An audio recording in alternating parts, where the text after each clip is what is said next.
परलोकरे ओडिया अभिनेत्री दीपा साहू चिकित्साधीन अवस्था घरोई हस्पिटाल तांकर देहांत होईछि। दीपांक परलोक नहीं स्वामी मनीन्द्र दत्त सूचना देइछन्ति। दीपा कैंसर पीड़ित थाई चिकित्साधीन थिले। शताधिक आलम रे अभिनय करी से चर्चित होइथिले।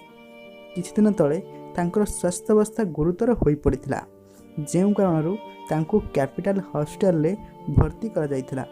गत किछि वर्ष धरी से कैंसर रोग रे पीड़ित थिले। तेबे 2-3 मास हबो तांको स्वास्थ्य अवस्था धीरे धीरे बिगिड़बार लागिथिला।